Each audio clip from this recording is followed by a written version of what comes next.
Tem pesquisa saindo o tempo todo e agora isso ou irrita, estimula ou faz baixar a bola das campanhas, porque o momento é decisivo, é reta final.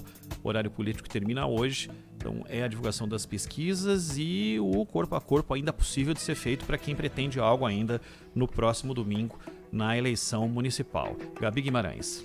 É verdade, Ronald. Olha só, menos de uma semana, então, para o primeiro turno das eleições municipais e a pesquisa Datafolha aponta um novo crescimento de Bruno Covas, agora isolado na liderança das intenções de voto para a Prefeitura de São Paulo. O atual chefe do Executivo e candidato do PSDB tinha 28% e agora aparece com 32% da preferência do eleitor. Celso Russomano, do Republicanos, voltou a perder pontos e passou de 16% para 14%. Ele está tecnicamente empatado com Guilherme Boulos, do PSOL, que somou 2 pontos, foi a 16% e assumiu a segunda colocação. Márcio França, do PSB, oscilou de 13% para 12%. Na sequência aparece Arthur Duval, do Patriota, com 6%. Gilmar Tato, do PT, tem 4%.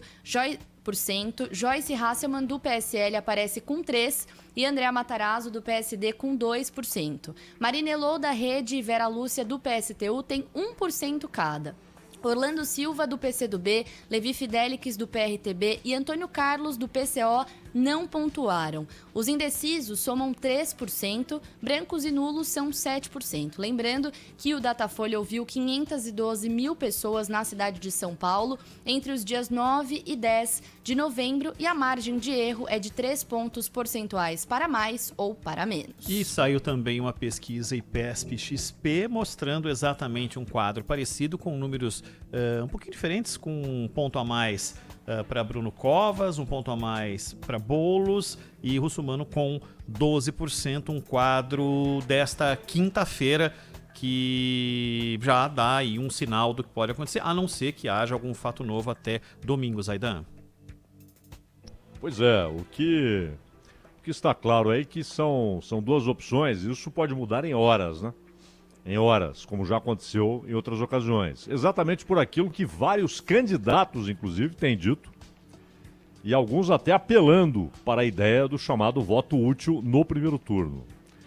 Porque na idealização do sistema de 2 turnos, o que você tem? Primeiro turno você vota em quem se acha melhor.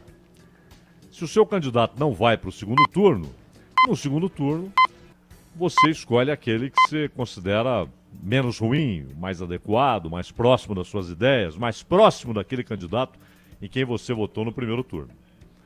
Só que, muitas vezes, já no primeiro turno, há a percepção de que um candidato tem até possibilidade de ir para o segundo turno, mas é apenas uma possibilidade, não uma garantia.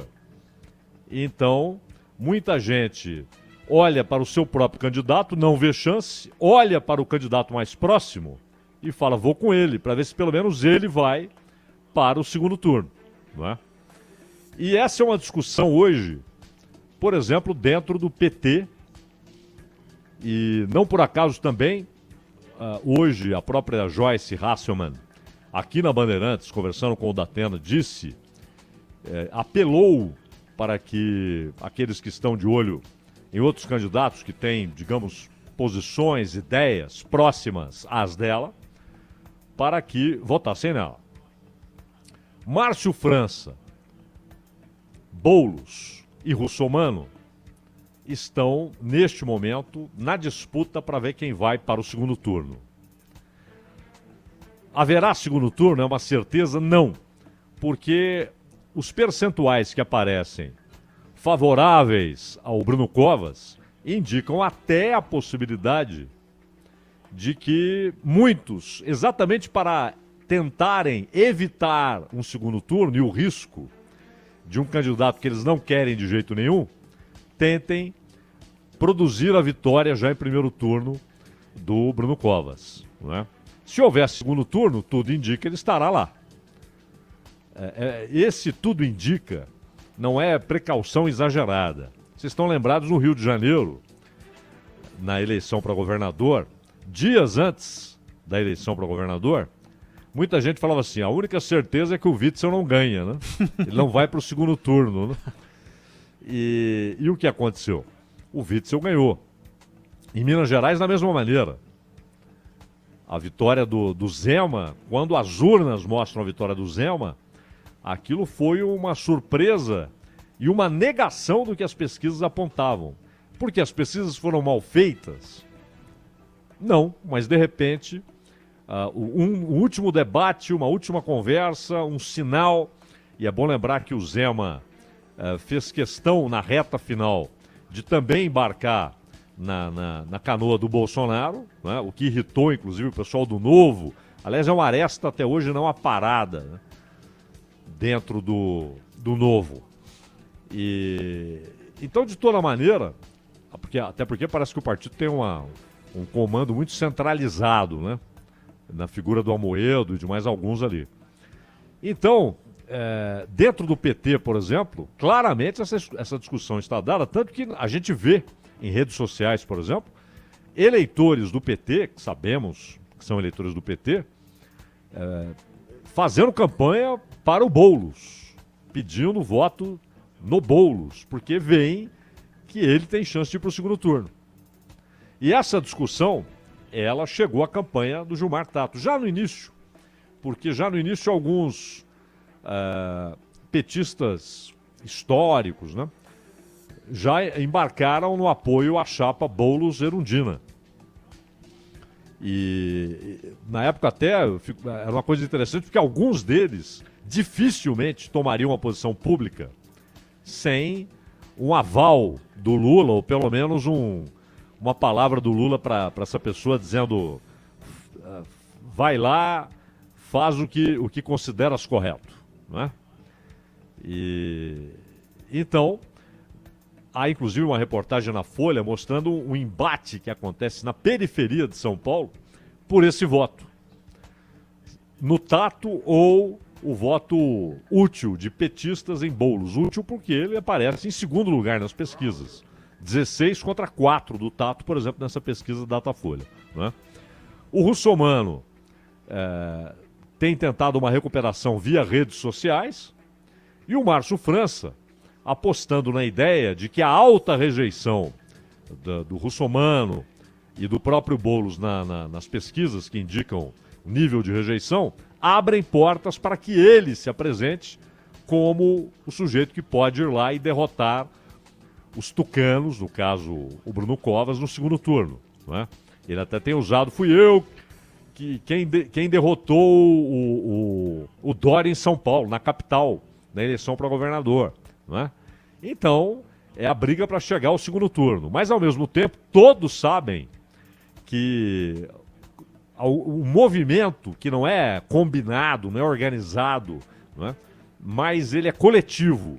Ainda que as pessoas não combinem, às vezes você tem um grupo de eleitores que, de repente, toma a mesma decisão. E um grupo grande, suficientemente grande, para, por exemplo, fazer com que o Covas ganhe já no primeiro turno. Ou para levar um desses três ao segundo turno. Ou o Márcio França, ou o Russomano, ou o Boulos, que é quem aparece em segundo. Quando se fala em empate técnico, porque há a possibilidade de você tirar 3 daqui e acrescentar 3 dali, não é? Mas claramente todas as pesquisas, sem a consideração da margem de erro, apontam o Boulos em segundo lugar. O que vira, claro, uma força de pressão dentro dos grupos de esquerda, quem vai votar no Orlando Silva, quem vai votar no Tato, e de repente começa a considerar a possibilidade, peraí, e se eu não votar no Boulos e ninguém deste campo, como eles dizem, for para o segundo turno, não é? E se forem 2 candidatos que eu não quero, só porque eu não votei naquele que tinha chance.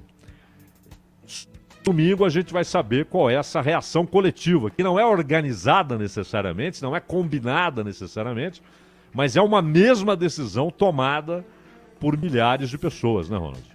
E numa eleição, Zaidan, completa, fazendo um paralelo com o esporte, se todos os campeonatos, em algum momento da história, vão ser lembrados com um asterisco do lado de campeonatos que foram disputados em uma situação completamente atípica, de de embate, de desafio por ter torcida adversária, de ambiente como aconteceu com a NBA, ou como está acontecendo com o futebol americano, como está acontecendo com o futebol na Europa e no Brasil e em outros lugares do mundo. As eleições também terão um asterisco porque o comportamento das pessoas é uma coisa que não sabemos qual será ainda. Né?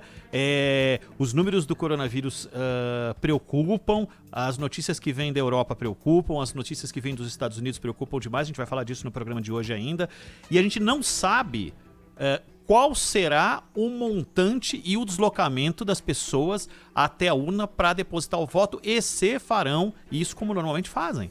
É algo ainda que não tem. Uma coisa é a pesquisa que vai até a pessoa, outra coisa é a pessoa ir até a urna diante de um desafio imposto a essas pessoas há 9, 10 meses, pedindo para que ela tome todos os cuidados do mundo para não ficar doente. Claro, claro. Aliás, parênteses aqui, por uma discussão que prima pela tendência autoritária e autoritarista dentro do Congresso Nacional, de proibir pesquisa 15 dias antes da eleição. Primeiro, isso é grotesco, porque você está sonegando, por lei, determinando a sonegação de uma informação de interesse público, correto? Segundo, Ronald, que você não segura isso. Aliás, é pior, porque hoje você tem regulamento para as pesquisas. Número da pesquisa, ela é registrada, não é? Critérios metodológicos que devem ser considerados. Tudo isso.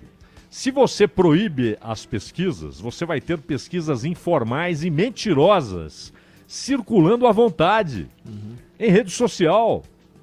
A pesquisa, na verdade, ainda que ela esteja errada, mas ela é um contraponto a informações mentirosas que vão circular. E se não houver pesquisa, você não tem nenhum contraponto àquela informação que está circulando. Olha, fulano está com 45%, quando na verdade ele tem 10%. Aí é que você abre espaço para a notícia errada. É lógico. Né? Exato, exato. Mas é aquele negócio, eles têm medo. Eles têm medo de pesquisa. Aí o cara fala, o meu candidato está perdendo, ou ele mesmo, né? O cara é deputado, é candidato a prefeito, ou apoia alguém que é candidato a prefeito. A pesquisa está atrapalhando, porque está mostrando que eu não tenho chance. Sabe como é que é? Não é a pesquisa que está atrapalhando, é o eleitor que está dizendo que você não tem chance, cara. Não é? A pesquisa está retratando isso apenas.